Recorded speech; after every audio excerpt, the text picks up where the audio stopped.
Hello everyone, my name is Ana Guadalupe Torres Hernandez.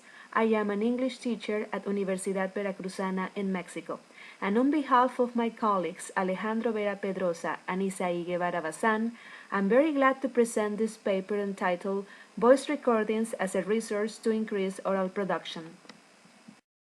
Innovating in the educational field is a very important fact that all teachers at all levels should always take into account.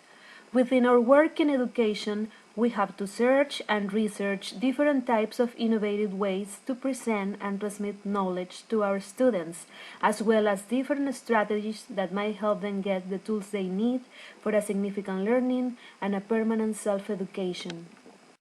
In 2009, the University of Veracruz, Universidad Veracruzana, implemented a teaching strategy called Proyecto Aula to promote an institutional culture of continuous innovation in the teaching-learning process.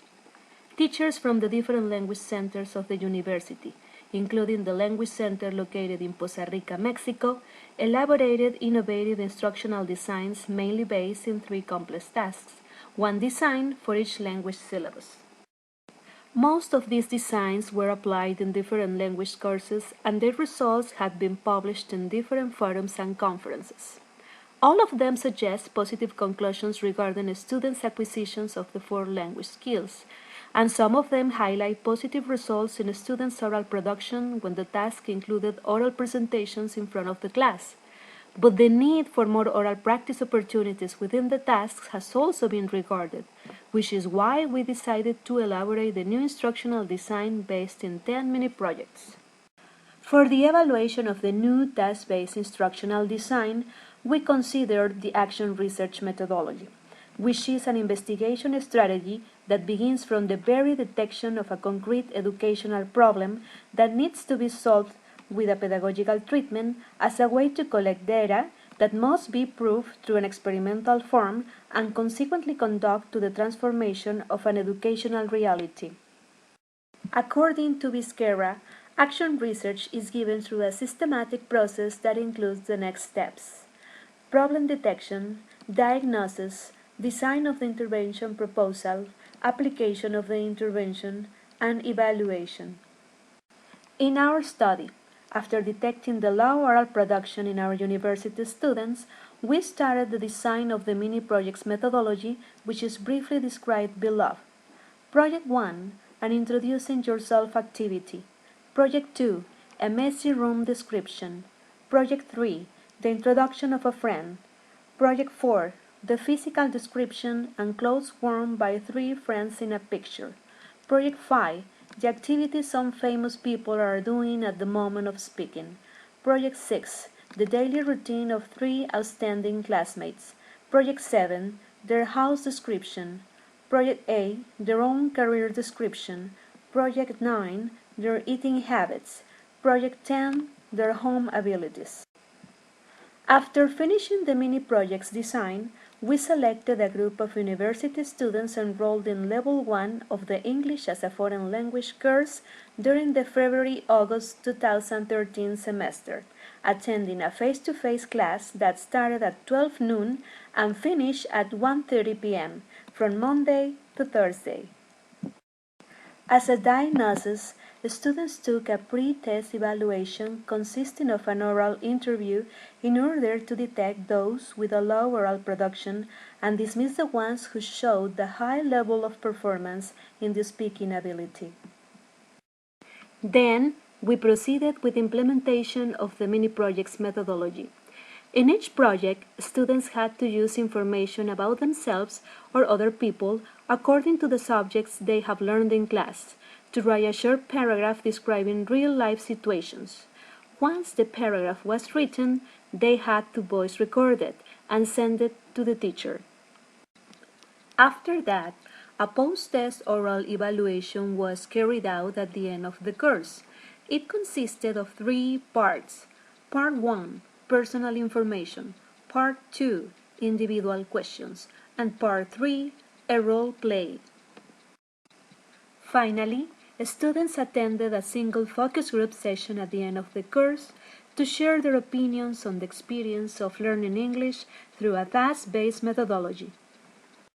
The results obtained with the mini-project's implementation are presented as follows. The group of university students who participated in the pedagogical intervention was formed by 9 women and 5 men, a total of 14. In this graphic, it is possible to observe that most students obtain very low levels in their oral production. It was an expected fact because in most of the cases, the university students enroll for the English Level 1 course because they have not acquired enough language knowledge during their basic education. The following table summarizes the voice recordings submitted by each student and a brief analysis on their progress in pronunciation. The voice recordings submitted by each student are represented with a slash. Students 1 and 2 in purple were eliminated from the analysis because they did not take the post-test examination. Students 4, 5, 7, 8, 11, and 12 submitted less than 5 recordings, while students 3, 6, 9, 10, 13, and 14 submitted more than 5. Therefore, we only consider these students for the pronunciation progress analysis. Most of these students started with a poor pronunciation, represented in red circles. Then, they advanced to a fair pronunciation, represented in yellow circles. And finally, they reached levels good and very good, represented by blue and green circles respectively. Student 13 got a higher oral production level in the pre-test evaluation, which is why this student has presented high pronunciation levels from the very first project.